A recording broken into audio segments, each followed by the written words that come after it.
Guys, you know me. I am here to tell you the truth, the whole truth, and nothing but the truth.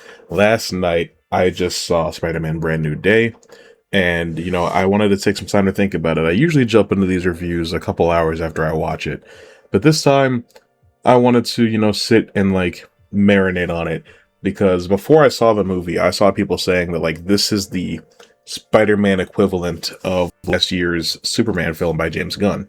And I didn't really know what that meant until I saw it, but I think that that's actually an accurate statement because this movie, I think, has changed my brain chemistry. I feel like a different person at the end of Spider-Man Brand New Day than I was when I first started watching it. So let's talk about what works in the movie and what doesn't work for me. I guess I'll start with the negatives. First thing I want to say, the movie can feel a little long. That's not to say that I was ever bored. I kind of wanted to just stay hanging out with Spider-Man and in this world of, New York vigilantes for as long as they wanted to have me.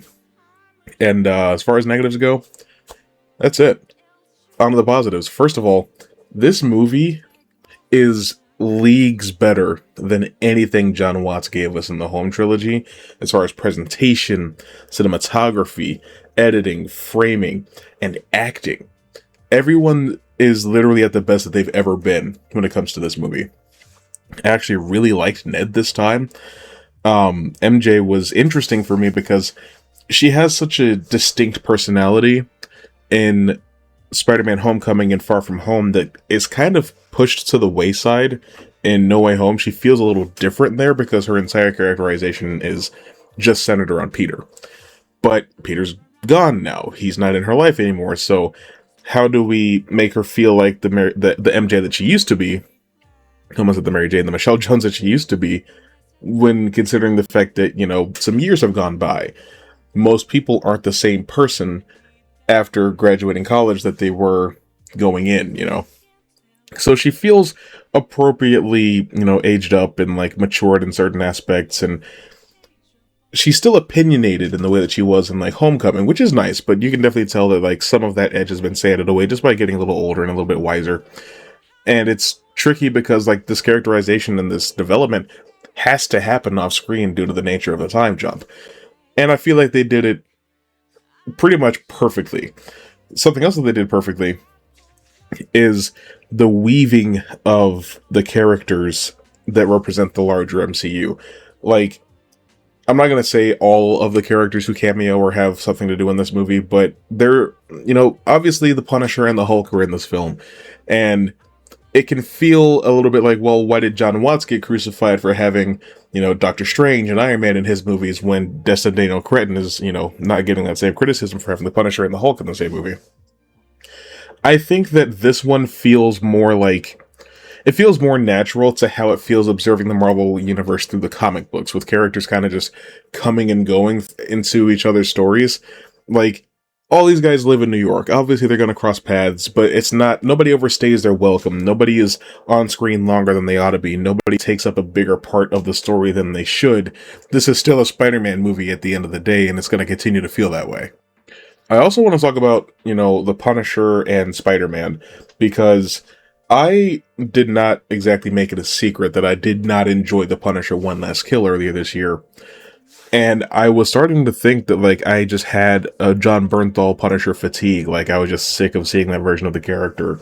Maybe he just wasn't working for me anymore. That doesn't seem to be the case. I think what the problem is that John Bernthal's Punisher is not a leading man. Yes, he has 2 seasons of his own show, but let me ask you this. Are either of those seasons as good as Daredevil Season 2? At least the first, 6 episodes or so? No. No, they're not. And if you want to argue that they are, I will not entertain that. John Bernthal's Punisher works better when he has an opposite, when he has somebody to bounce off of him, when he has a moral compass that's trying to fight against him from the outside. Whether it's Matt Murdock, whether it's David Lieberman, whether it's Peter Parker. He needs somebody to balance him out, and that's why he's so good in this movie. His ideology and Spider-Man's are obviously diametrically opposed, so even when they run into each other trying to stop the same crime, they kind of start fighting each other too, because Peter doesn't want Frank to kill anybody. Frank doesn't want Peter in his way, you know, and they bicker, and they do feel like long-time friends or like siblings or cousins in a way that I think is reflective of the relationship that Tom Holland and John Bernthal have in real life. John's kind of been like a mentor to Tom for a large part of his career, and that friendship and that relationship that those two actors have really shines in this movie, and it makes me want to see the Punisher in every Tom Holland Spider-Man movie from now on, at least a little bit, which is crazy to say. But like, yeah, I mean, everybody is so good. Tom Holland as Spider-Man, obviously this is his best performance, and it makes me feel like those John Watts Home Trilogy scripts held him back so badly, because this movie, he's in the mask for longer than he ever was in any of the previous films. Yes, he wore the suit pretty much the entirety of No Way Home, but he didn't have the mask on for most of that movie. Here he does, because, you know, he's fully the anonymous superhero. So he has to rely on a lot of body acting, like a lot of physical acting to assist in his performance, which he didn't necessarily have to do when he wasn't wearing the mask so much in the previous films. He wore the suit without the mask a lot. There's a scene in this movie where he's wearing the mask without the suit. Like, he's in that mask almost the entire movie, I want to say, like for 75% of it. And it really goes a long way, because for a long time, people considered Andrew Garfield to have the best physical acting of all the Spider-Man actors. And while you could still make a case for that, I want to say Tom Holland is just as good. Beyond that, I mean, the layers of the performance, just as Peter Parker. One thing that's interesting about this movie is that it's kind of reminiscent of all the Spider-Man movies that come before. It's also a bit of a spiritual successor to Spider-Man 2. You know, a lot of that movie is about Peter having to choose between being Peter Parker and being Spider-Man because he can't do both. This movie is about Peter having to choose between being Peter Parker and being Spider-Man because he can't do both. It's the whole thing of like, can I do this on my own? Is it sustainable? Is it healthy? And that's kind of like, I don't know how much the marketing has gotten into it, but like obviously Peter's having some sort of physical changes, and it's all connected in a way that I really appreciate, especially when you consider Sadie Sink's character, whose name I will not say because the marketing never said it. But on the topic of performances, Sadie Sink is incredible in this movie. If you want to talk about actors being held back by their previous scripts, the Stranger Things writers, I mean, goddamn. Especially considering the fact that Sadie has nothing to do in season 5 of Stranger Things the entire time. Yeah, she did not really get to shine. And the only other thing that I'd seen her in before this was The Whale. And she plays a very miserable character in that movie, because the whole movie is miserable. So I didn't know how good of an actor she was until I saw this. Her performance, I feel like, elevates Tom's performance. The two of them are so good. I've never felt like this moved by a Spider-Man movie really ever. And like I got gut punched when Aunt May died in No Way Home, but like there's something about this movie that I love it so much, and like I felt every emotion that they wanted me to feel, especially because there's a moment towards the end with Frank and Peter that I won't go into, but man, it really tugged on my heartstrings because it reminded me of a very specific story during the Civil War comic event. And if you know what I'm talking about, then you'll know kind of what I'm talking about here. But I also want to briefly mention the Hulk, because he's in the movie, obviously. It is so good to have the Hulk back. The trailers do clarify that we are getting Savage Hulk again. And he's mean, he's green, and he's huge. And it's so nice to see him again, but it also goes back to the tragedy of the character that is Bruce Banner. You know, it's kind of hard to watch the Hulk go on a rampage and not feel bad for Bruce, who has to deal with the aftermath once it's over. And it drives me nuts that this is, you know, one of my favorite comic book characters of all time. Like, Peter Parker and Bruce Banner are my two favorite Marvel heroes. It's frustrating to see so much good work be done with him in other people's movies. I actually like the Hulk a lot in Thor Ragnarok, not so much his weird auto-tuned voice, but like the story of, you know, of the Hulk's identity pretty much forcing Bruce out so that he can be in charge for a while because Bruce keeps treating him like some sort of sickness. I like that a lot, but I would have loved it if it was his own movie. And so obviously I'm not going to hold that against Spider-Man Brand New Day. I'm going to hold it against Universal Studios because I really wish that they would just figure out a way to let Marvel make their own Hulk movies.